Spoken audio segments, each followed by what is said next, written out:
Amén. Dios les bendiga, amados hermanos. Dios les bendiga. Damos infinitamente gracias a nuestro Dios por una vez más que el Señor nos concede el poder estar nuevamente acá al aire a través de este espacio, palabra de Dios, palabra que transforma. Es una bendición el poderle saludar a usted, a cada uno. Amén. Dios les bendiga, amados hermanos. A cada uno de ustedes que están ahí, ¿verdad? De que siempre están pendientes de este espacio como lo es palabra de Dios, palabra que transforma. Les damos la bienvenida a todos ustedes. Gracias, gracias les damos siempre por estar ahí con nosotros un día más a través de transmisión, donde esperamos ser de mucha bendición para cada uno de ustedes. No olvide, ¿verdad? Siempre de compartir con algún hermano, con algún amigo esta transmisión, donde esperamos de que no solo sea de bendición para usted, ni para solo nosotros, sino que para muchos hermanos también que se ponen en contacto, que nos escuchan, algunos en vivos, algunos otros ya grabados. Así es que saludamos a todos aquellos hermanos que nos sintonizan en diferentes países y que el Señor les bendiga. Vamos a poner en las manos del Señor este tiempo y luego estaré entregando lo que es el tiempo a nuestro hermano Daniel para que él pueda continuar con la enseñanza de esta tarde. Oramos en el nombre del Señor. Padre que estás en los cielos, en esta hermosa hora, Señor, venimos delante de tu presencia, dándote, Señor, la honra y la gloria, porque usted, Dios mío, se lo merece. Gracias te damos, Señor, por una vez más que usted nos permite el poder, Dios mío, estar, Señor, al aire un día más a través de este espacio donde esperamos, Dios mío, ser de mucha bendición. En el nombre de Jesús de Nazaret te lo pedimos, Señor. Gracias, Señor. Amén y amén. Le damos la bienvenida a nuestro hermano David Ramírez, que tenemos también a través de la plataforma Zoom, desde Canadá. Dios le bendiga. Y nuestro hermano Daniel desde El Salvador. Hermano Daniel, bienvenido. Adelante, el tiempo es suyo. Bueno, que el Señor me los bendiga, un privilegio nuevamente saludarles desde acá, desde El Salvador. Bueno, siempre es una bendición traer las reflexiones que semana a semana estamos pues compartiendo con cada uno de Gracias ustedes. de Hoy compartir, continuamos hermano. siempre pues el estudio del apóstol Pablo. Seguimos pues estudiando la vida de Pablo, sus escritos. Hoy queremos hablar un poco acerca de lo que fue Pablo y sus primeros escritos como tal, aunque del que me voy a referir hoy no es el primer escrito. Pudiésemos decirlo así. El primer escrito que va a hacer Pablo es la primera carta a Tesalonicenses. Es la primera carta a Tesalonicenses. Y luego tendríamos como una segunda posibilidad, es Romanos, y luego tenemos una tercera posibilidad que es Gálatas. Entonces vamos a encontrar como un intermedio eh, Tesalonicenses, Gálatas, y en medio tendríamos a la carta a los romanos. Vamos a ver unas pequeñas diferencias como usted lo va a notar. Es decir, la carta a los Gálatas es una carta así muy impulsiva, es una carta con un detalle muy impulsivo de parte de Pablo. En cambio, la carta a los romanos es una carta más mesurada, es una carta más mesurada. Estamos hablando de una carta con más detalles, con más cautela y de una mejor construcción literaria. No perdamos de vista también la forma en que se escribe, en este caso, valga la redundancia, los escritos paulinos que van a conformar el Nuevo Testamento posteriormente. Estamos hablando de la diferencia entre lo que va a ser una carta y una epístola. Hay unas pequeñas diferencias. Cuando nosotros vamos a los escritos del Nuevo Testamento, estos escritos paulinos, nos vamos a dar cuenta que son cartas con toda la naturaleza común de una carta simple. Cuando me refiero a una carta simple, es porque Pablo nunca escribió con la pretensión que su escrito, su carta, era una carta que él enviaba a algunos amigos o que envió para que se leyese a algunas comunidades, fueran escritos divinos. Quiero clarificar mucho esto. Nunca Pablo pretendió que sus escritos, desde el sentido de una carta común, sencilla, es decir, él tiene un destinatario, que es la primera, él tiene un destinatario, es decir, a quien va a enviar la carta, y luego después del destinatario, él va a tener también eh, las razones de la carta y al final los saludos personales y una despedida. Entonces, esos cuatro elementos son los cuatro elementos que conforman una carta sencilla desde el contexto de la literatura greco-romana. Entonces, no estamos hablando nunca, que lo acabo de decir en dos, tres ocasiones, que la pretensión paulina es: mi carta se ha de convertir en un escrito divino. Esto de un escrito divino y que conforma la escritura bíblica y que conforma luego el canon y que entra en el detalle del Nuevo Testamento, será posteriormente, muy posteriormente, a la muerte de Pablo. Es decir, que Pablo muere y nunca él se dio cuenta que sus cartas se convirtieron en escritos divinos. Eso, hermanos, nos ayuda a comprender y a tener una lectura sin ningún temor. Es decir, tomar la escritura, tomar el Nuevo Testamento y hacer esta lectura con una, una lectura sencillez, claro, con todo la responsabilidad que cabe el escrito bíblico y con todo el proceso de interpretación que se debe de dar bajo toda responsabilidad, para evitar lo que el mismo escritor nos va a decir más adelante, que algunos interpretan estas cartas para su propio beneficio. Eso sí, hay que tener mucho cuidado.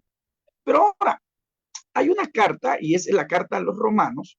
La carta a los romanos está enfocada bajo tres aspectos, que pudiésemos decir bajo tres grandes temas. Y los temas que se van a enfocar en la carta a los romanos es salvación, fe y servicio. Vamos a encontrar los tres ejes temáticos, teológicos, pudiésemos decir también, es salvación, fe y servicio. Es decir, hay una salvación, hay una fe por esta salvación y hay un servir. Servir, en este caso, ya hay comunidades que se están fortaleciendo, que están creciendo, que se están multiplicando, y entonces hay que servir unos a los otros. En el contexto de esta carta que se escribe, bueno, Pablo nunca conoció a los hermanos de Roma, no los conoció en el sentido como tal antes de esta carta. Por eso escribe esta carta.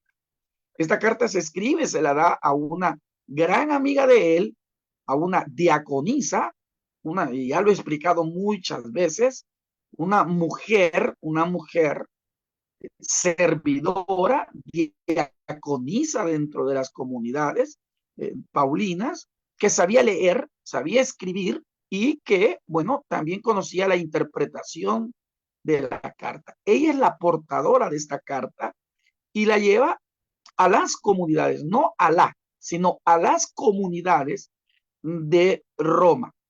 Cuando yo hablo de comunidades de Roma es porque recuérdese que antes del siglo III no hay templos. Entonces estas comunidades se reúnen en hogares y bueno, lo que más nos duele escuchar y nos duelen los oídos, se reúnen en lugares donde son las mujeres las encargadas de organizarse en esto que se le va a comenzar a llamar iglesia. Entonces, estos son las iglesias comunitarias que se van a ir formando, dirigidas por mujeres.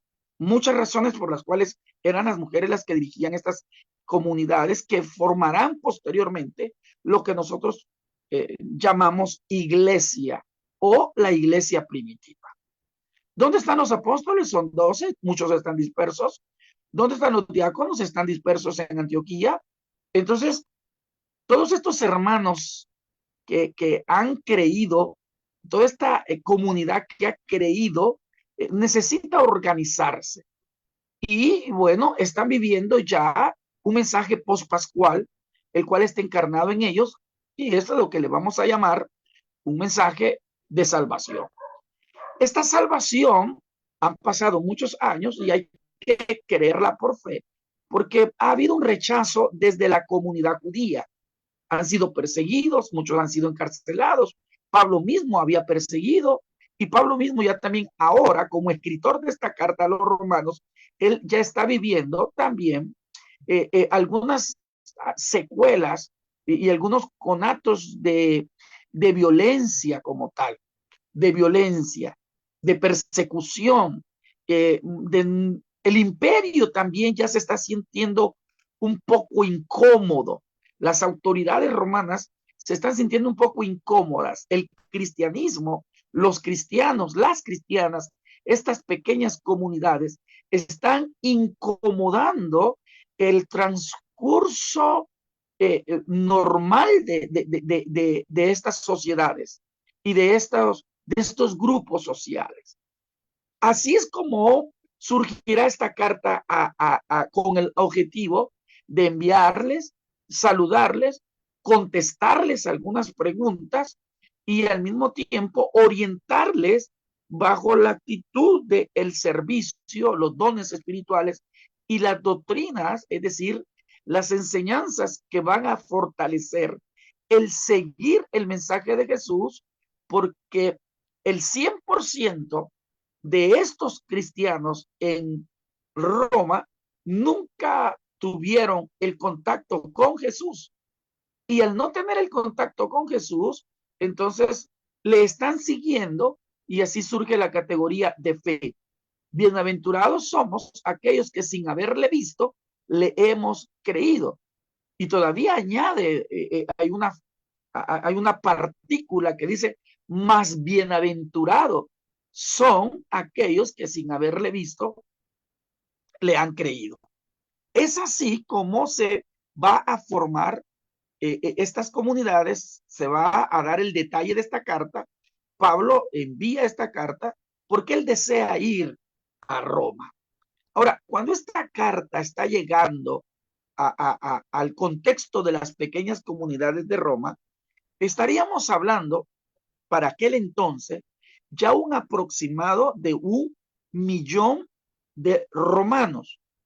1 millón de romanos. Estos romanos van a estar divididas en castas sociales, lo dije la semana anterior, en castas sociales, ¿cómo lo van a hacer los patricios? Los patricios va a ser la clase social más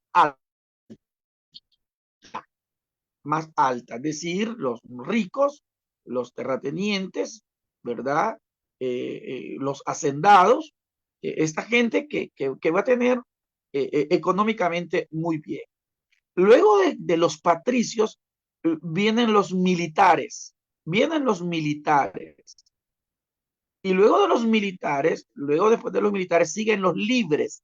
Hablo de tercera categoría, los libres, porque los libres son aquellos que en algún momento fueron esclavos y por un tiempo X alcanzaron su libertad o ganaron la libertad por X situación judicial.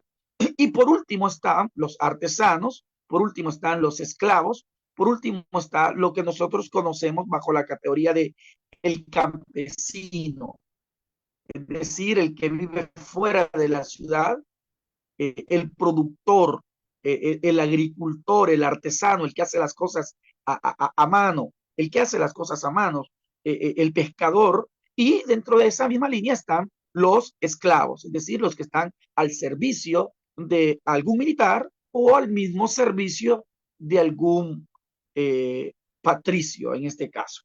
Ahora, pero va a haber una cosa muy peculiar también en Roma, y es que van a haber entre unos 20,000, la historia nos va a decir que hay datos que nos va a hablar entre unos 20,000 a 30,000 judíos.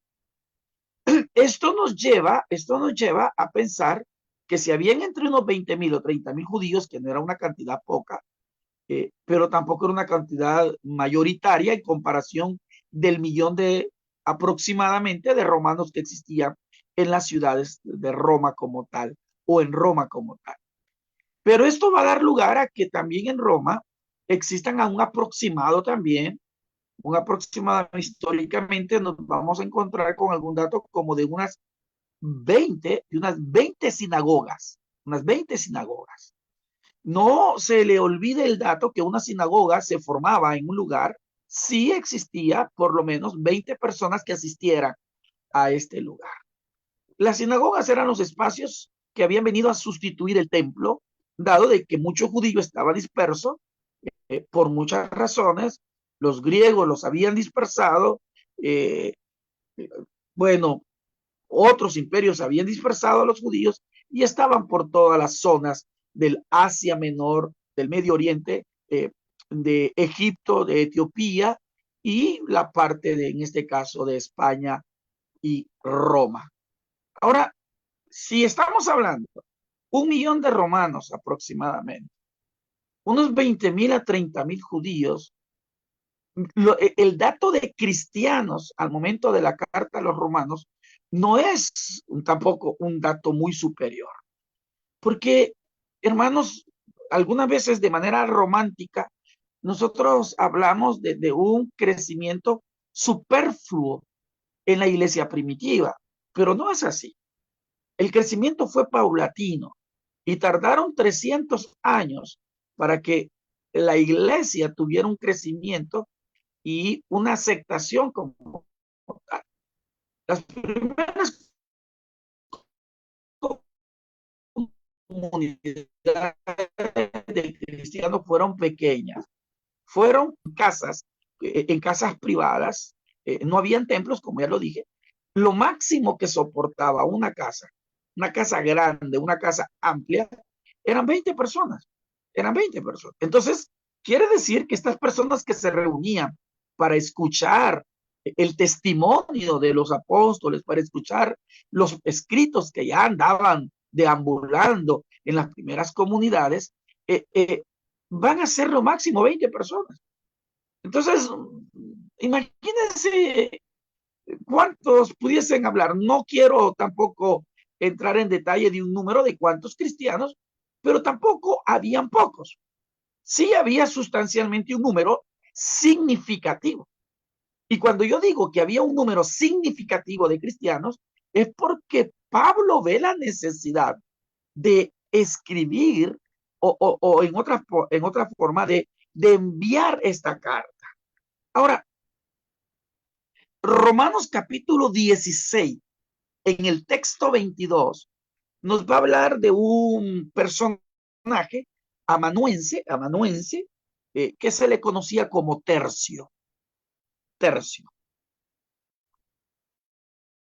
Ahora, quiero detenerme aquí un poquito también, y es porque no quiero que confundamos algunos elementos con respecto a los escritos y con respecto a las autorías.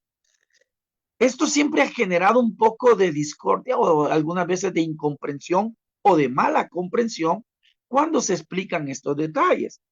Lo digo así, por ejemplo, Tercio es quien escribe la carta a los romanos, es decir, en otras palabras, posiblemente Tercio es el secretario de Pablo en este caso.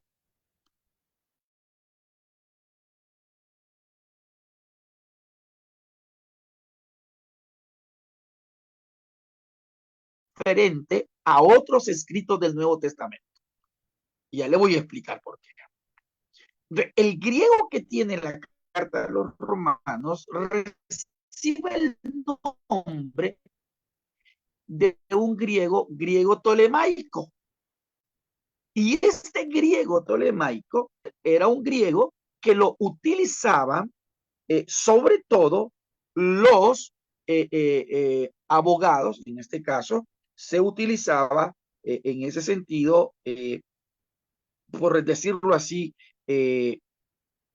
alguien que pertenecía a la corte, alguien que pertenecía a la corte.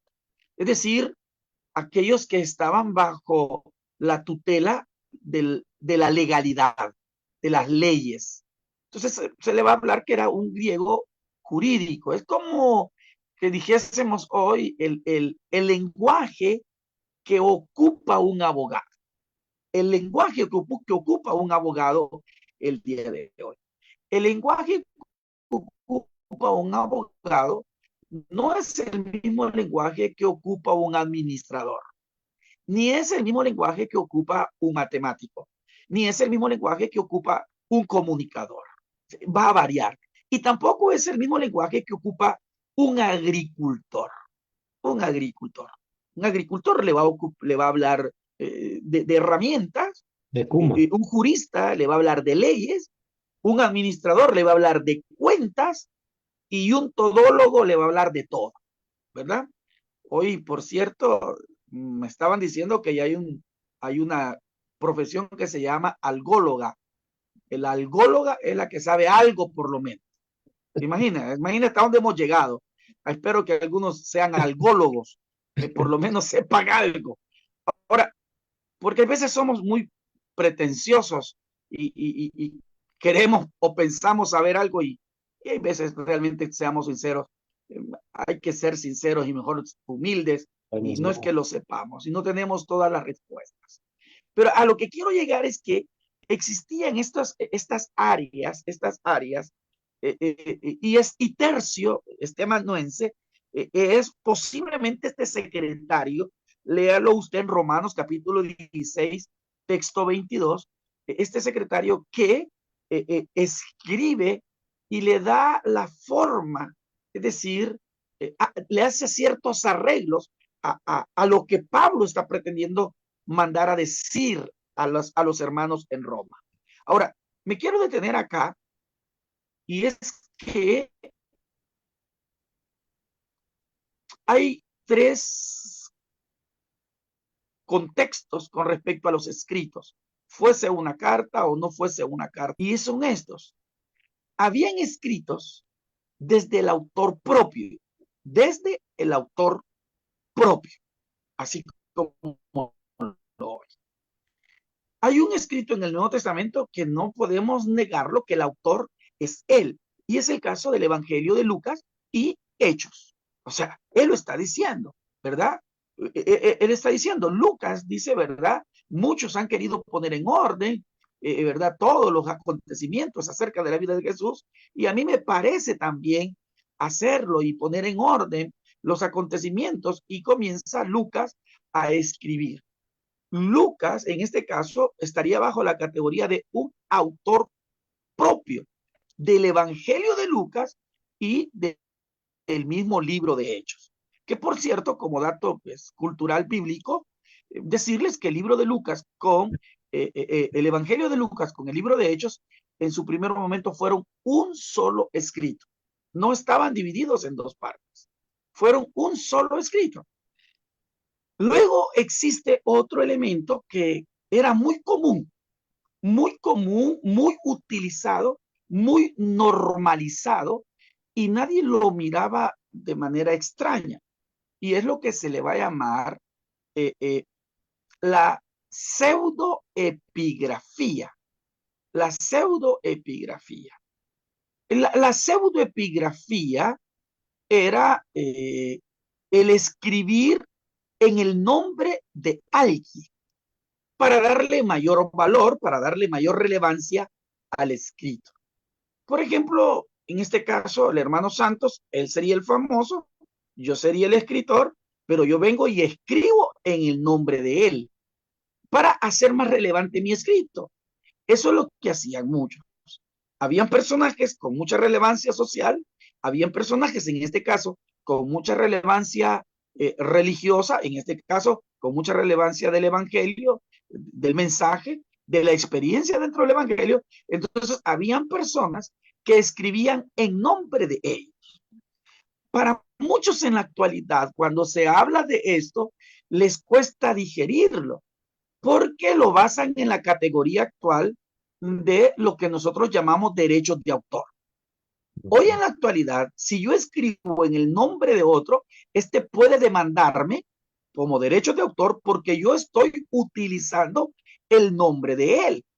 Bueno, para un ejemplo, lo que vivimos en las redes sociales.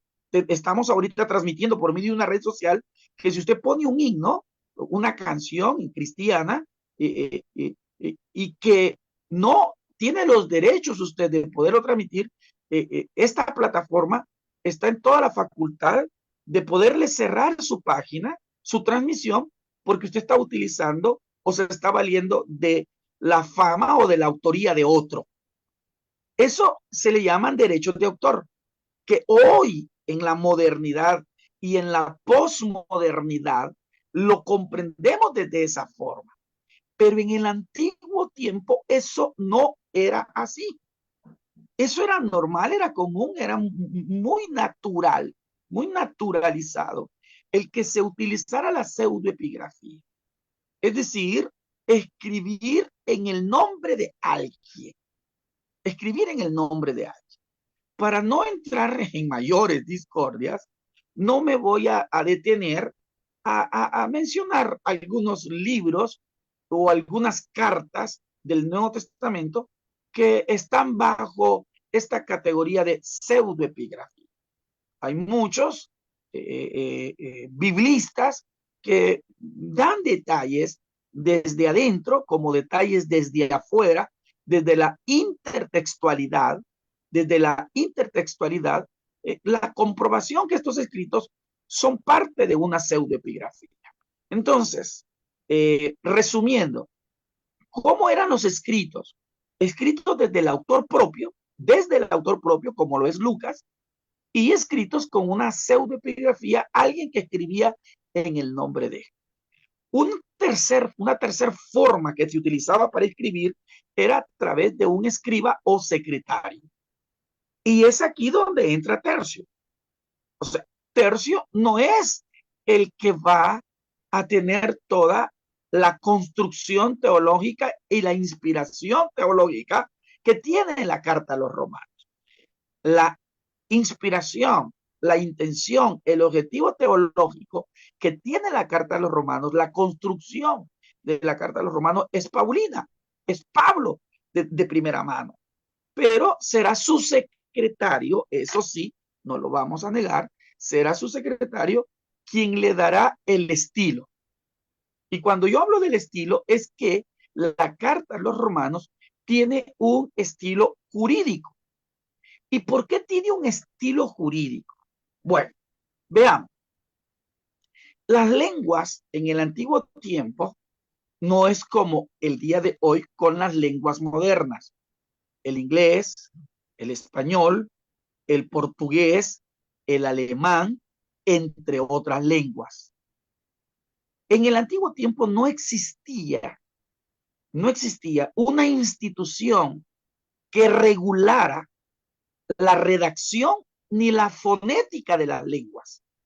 Entonces lo que se daban eran ciertas clases de dialectos y cada quien lo hablaba y lo escribía según la experiencia, la zona, el lugar o el grado o el nivel social, y pudiésemos utilizar o el grado académico o de conocimiento que se tenían en aquel entonces. Entonces eran más que todo por cada región el mismo idioma hablado de manera diferente. Tenemos la experiencia nosotros del español, y lo vamos a notar. El mismo español tiene una fonética dentro de la región mexicana, dentro de la región guatemalteca, dentro de la región centroamericana, salvadoreños, hondureños, dentro de la región costarricense, dentro de la región colombiana, dentro de la región chilena y dentro de la región que Argentina, Uruguaya y Paraguay. Le he mencionado que es el mismo español, España misma, los hispanohablantes, pero tenemos diferente fonética. Exactamente eso era con la escritura y también la fonética del griego. Entonces, había tres clases de griegos. Estaba el griego de la ciudad, estaba el griego de los esclavos y los artesanos, y estaba el griego de los literatos o escritores o filósofos. Ahora, la Biblia tradicionalmente, lo hemos dicho y se dice a través de las investigaciones actuales, que se fue escrita en un griego koiné, es decir, en un griego común, en un griego aceptable, en un griego no muy así, con un estilo muy rebuscado. Pero eso sí, esa es de manera tradicional, aunque el Nuevo Testamento fue escrito con tres clases de griego, y es el griego jónico koiné, que era el que era hablado por los campesinos y los artesanos, era griego jónico koiné. El otro griego era el griego ático koiné.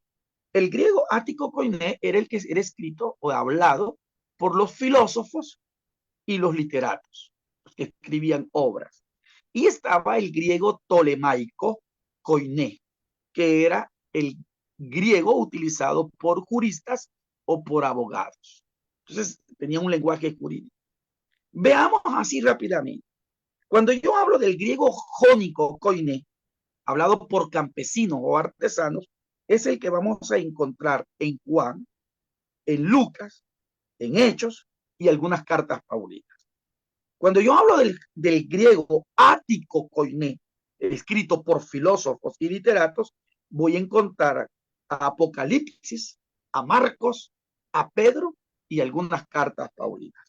Y cuando yo hablo del griego tolemaico koiné, que es el escrito por o utilizado por abogados o juristas, es referirme a la carta a los romanos.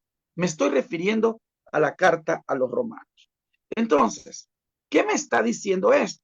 Lo que me está diciendo es que la carta a los romanos va a tener esa característica jurista, ese lenguaje, ese griego utilizado por la jurisprudencia, por los abogados, por el sentido de la legalidad o de la ley. Para aterrizar y darnos a entender por qué mencionamos esto y por qué es importante reconocerlo, es porque, por ejemplo, cuando usted agarra el escrito de Lucas desde el griego, no estoy hablando desde el español, desde el griego, es un griego muy fino, es un griego muy fino. Pero cuando usted agarra el griego desde lo que va a ser Juan, eso usted va a encontrar un griego un poco más tosco, porque era el de los artesanos, era el de los campesinos. Pero cuando usted agarra el Apocalipsis, agarra a Marcos, agarra a Pedro y algunas cartas paulinas, usted va a encontrar un griego utilizado por literatos y por filósofos. Pero cuando usted agarra el griego, la carta a los romanos, desde el griego, usted va a encontrar una carta con un lenguaje muy jurídico. Veamos un ejemplo. Si usted se da cuenta,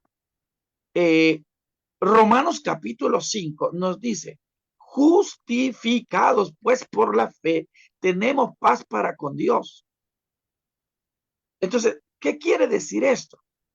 Me está hablando de la justicia. Y cuando él me está hablando de la justificación, me está utilizando un lenguaje jurista.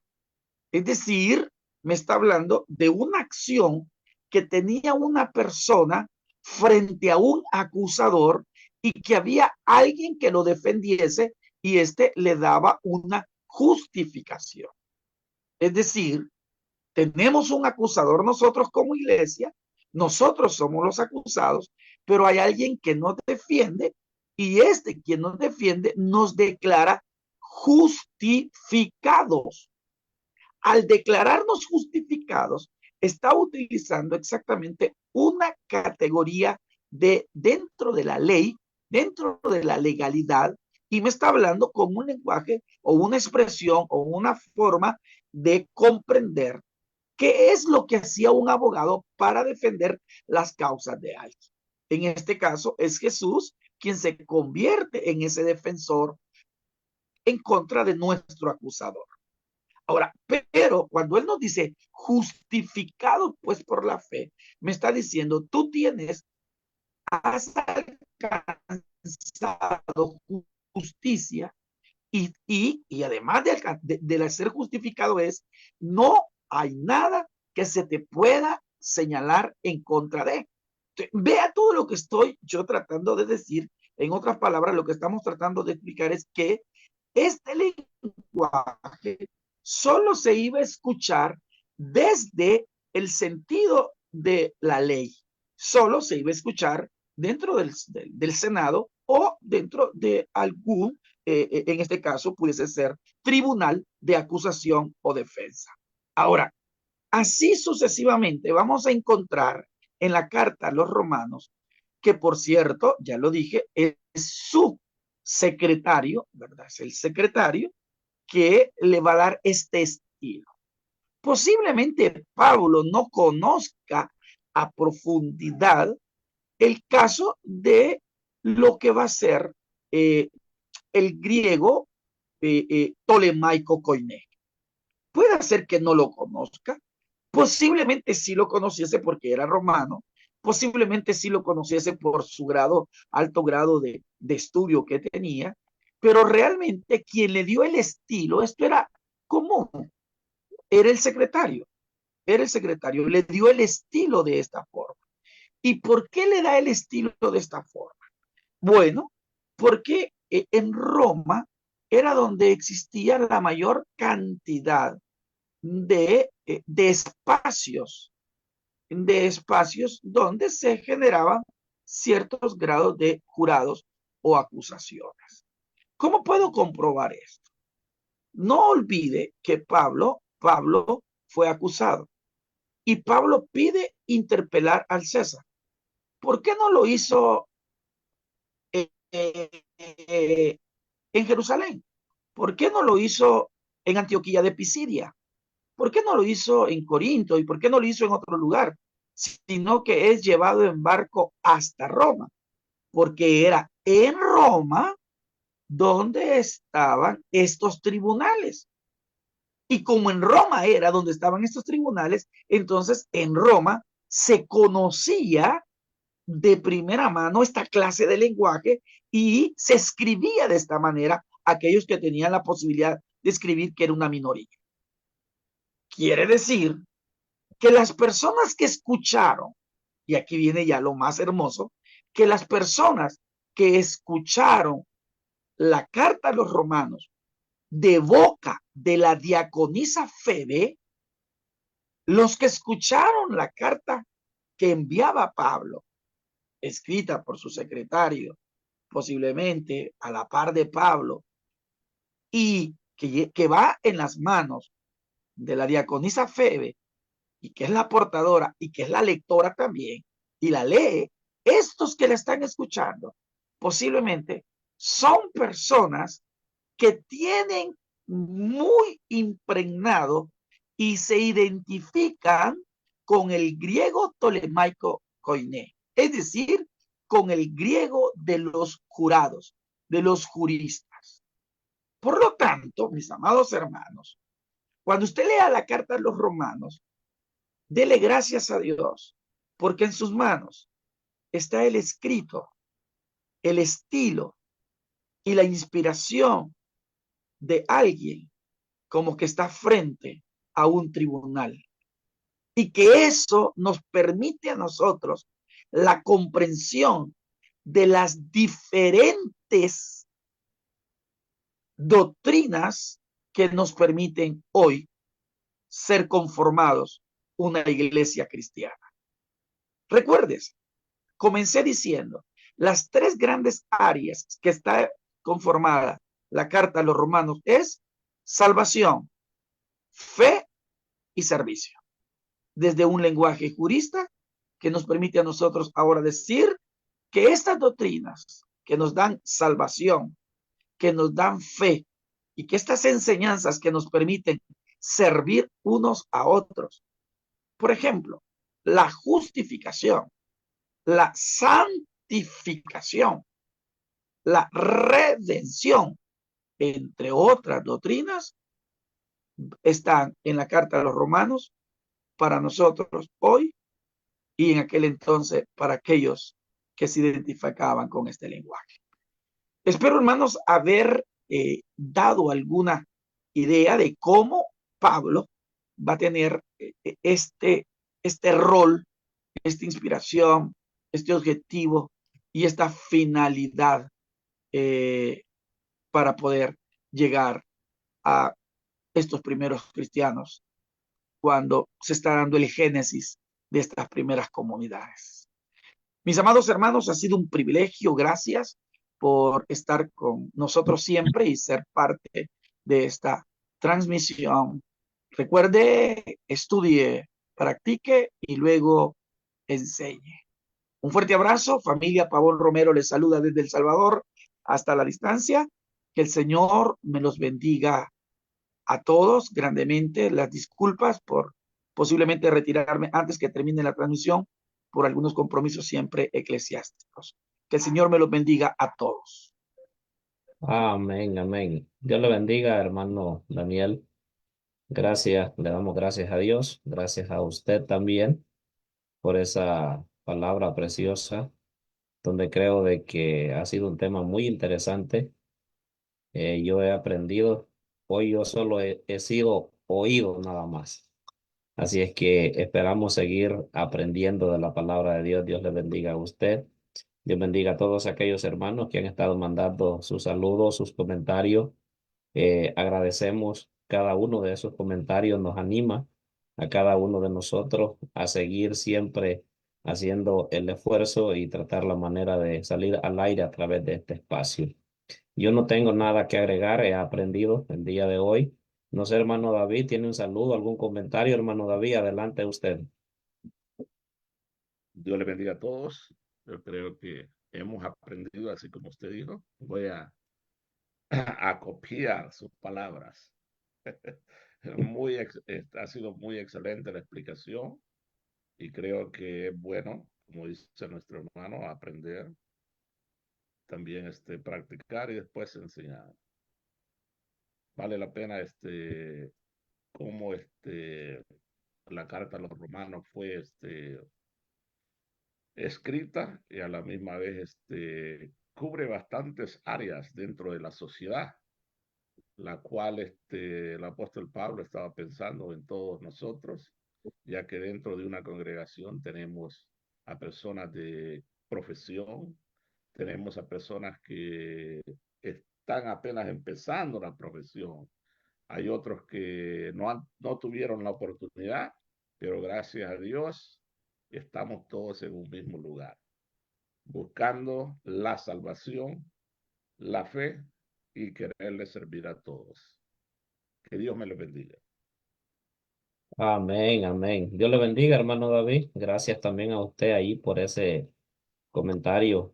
Es interesante, hermano David, quizás no tengamos que agregarle a la enseñanza de esta tarde a través de nuestro hermano Daniel, pero es importante, hermano Daniel, hacía énfasis en la manera como se han escrito varios libros, por llamarlo así, de la Biblia, de una manera no solo con el propósito, como se estuvo hablando en la enseñanza el martes pasado, no solo con el propósito de alcanzar aquella gente campesina.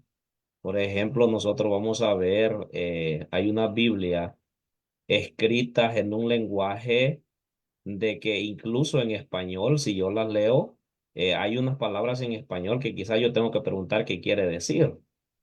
Y se escribió en un lenguaje bien, bien, no sé cómo llamarlo, pero de esa manera también se escribió la Biblia. En este caso hemos estado escuchando nosotros la enseñanza de hoy y hablando únicamente solo del escrito griego, el hermano Daniel hacía énfasis cómo se escribió la carta a los romanos desde el punto de vista, desde el éxito griego, de una manera en un nivel más alto. Pero así también vemos, así el énfasis, hermano Daniel, también lo que es de la manera que se escribió y las expresiones que se usan, tanto en Juan como en el Apocalipsis. Entonces nosotros vamos a ver ahí una diferencia y por eso es importante, por lo menos, nosotros darnos la tarea de leer, de investigar, de estudiar lo que es la palabra de Dios y no simplemente asegurar algo, porque yo pienso que es así.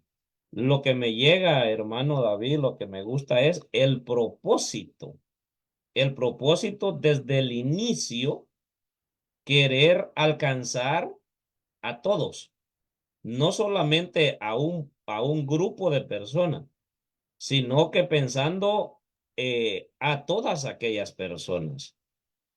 Y Aquí, es importante, sí, adelante.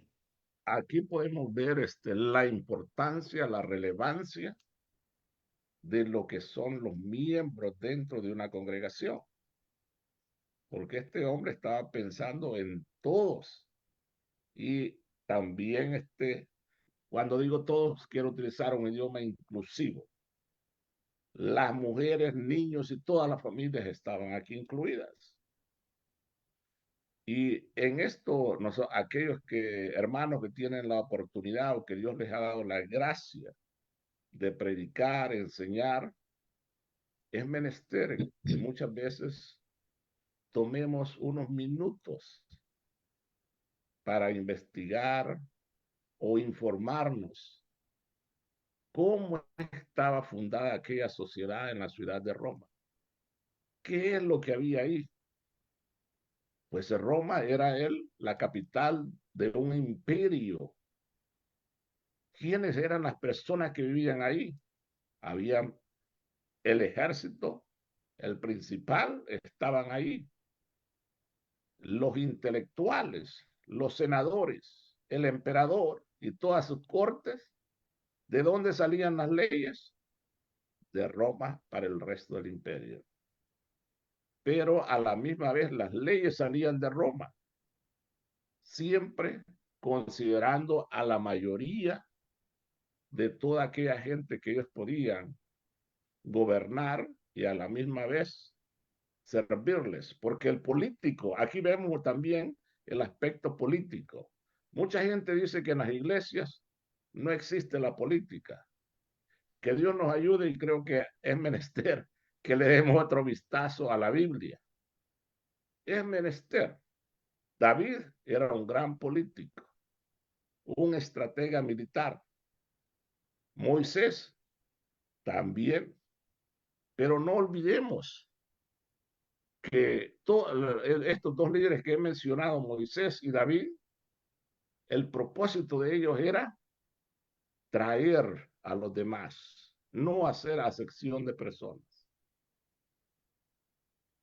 Es importante conocer la palabra de Dios.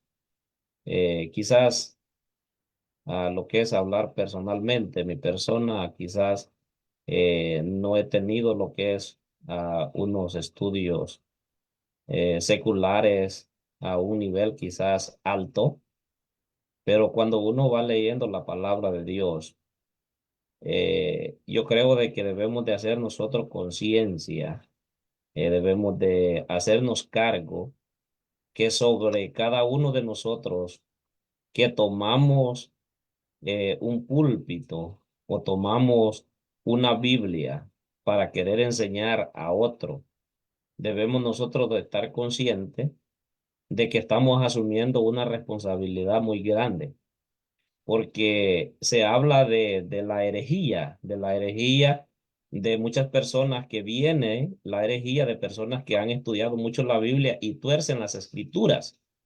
Pero yo creo que también la ignorancia, podemos nosotros enseñar una herejía torciendo las escrituras por la razón de que no logramos nosotros a entender a plenitud el texto bíblico que estamos leyendo.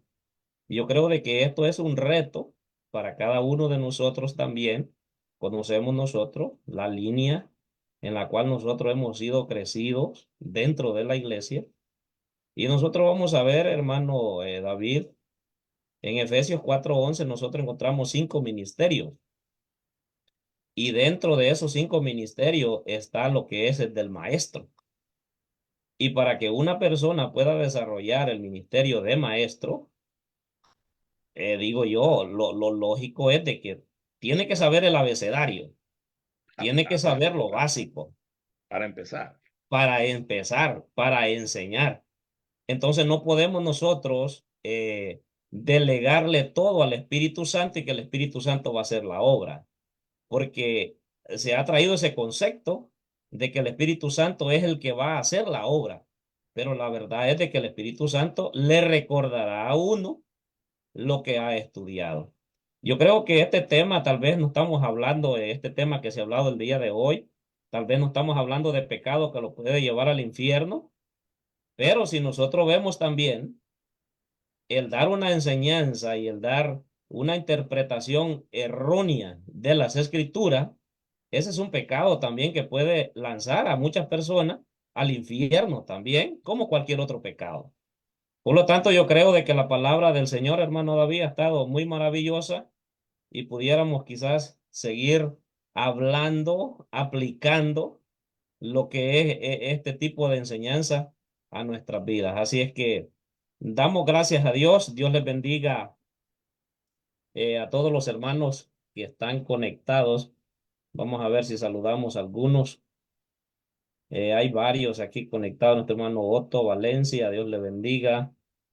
A nuestra hermana Gloria de Navarro, hermana Rosy Bermúdez, hermana Elizabeth Hernández, hermana Fidela, hermano Misael, hermana María, hermano Daniel Turcio. Dios les bendiga a cada uno de ustedes por estar ahí siempre conectado. Este es su espacio, palabra de Dios, palabra que transforma. Como decimos nosotros, este espacio tiene como lema: estudia, practica y enseña. Gracias, muchas gracias a todos ustedes que nos sintonizan en diferentes países de Centroamérica y aquí en la Unión Americana, en Europa y en diferentes países. Dios les bendiga. Valerio Vargas, que manda ahí también su saludo. Nuestro hermano Misael Bermúdez, Dios le bendiga a cada uno de ustedes. Así es que estamos llegando ya a la culminación de este espacio. Le seguimos invitando todos los martes a las 7 de la tarde o a las 7 de la noche. Les saludamos desde acá del área de Austin, Texas. Para ser exacto, hay una ciudad que se llama Elgin, Texas.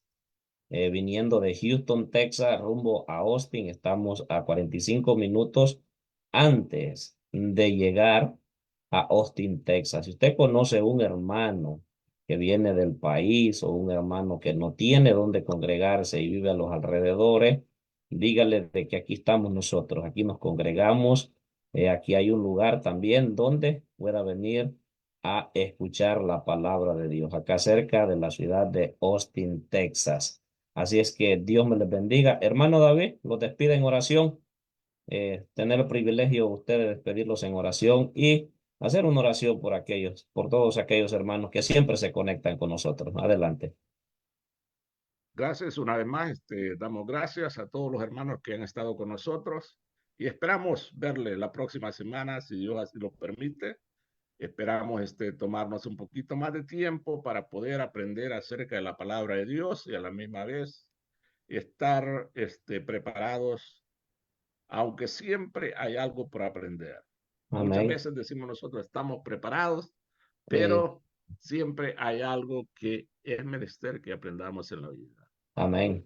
Demos gracias a nuestro Dios y oremos por todos aquellos que están teniendo dificultades, a los vecinos, a nuestros amigos, a nuestros hermanos, a nuestros familiares, a todos aquellos que donde quiera que estén, que sea el Dios Todopoderoso cuidándolos esta tarde.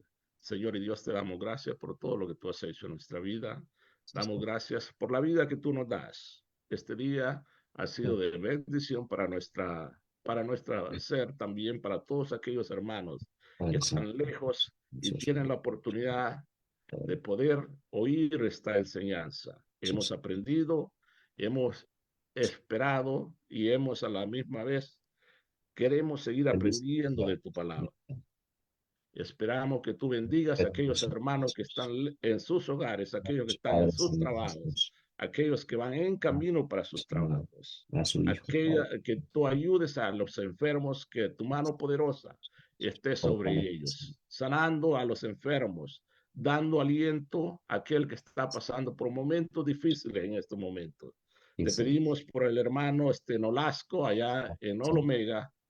Sabemos la pérdida y esperemos que tú fortalezca a toda la familia Nolasco en Olomega. También te pedimos por los hermanos en Austin, por los hermanos de Guatemala, por los hermanos de España, por los hermanos que están oyendo este mensaje a donde quiera que sea. Que tú los des la fuerza y los des la esperanza de seguir sirviendo en este camino. Amén.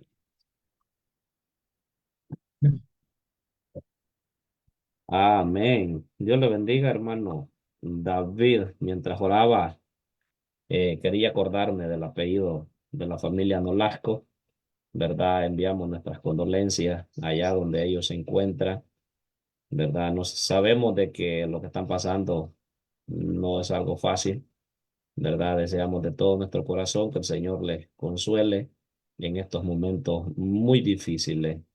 Eh, Hemos podido experimentar quizás la separación, en el caso mío, eh, he podido experimentar lo que es la separación de mi madre ya hace muchos años. Es algo duro y creo de que la separación de un angelito, ¿verdad? Como lo era Mateo, era un niño y sin duda había traído mucho amor al seno de la familia, pero esa es la voluntad de Dios. Pedimos que el Señor le dé fuerza a esta familia allá en el Omega y a todos aquellos. Así es que Dios me les bendiga a todos y que pasen una feliz noche. Gracias por estar con nosotros. Dios les bendiga a todos.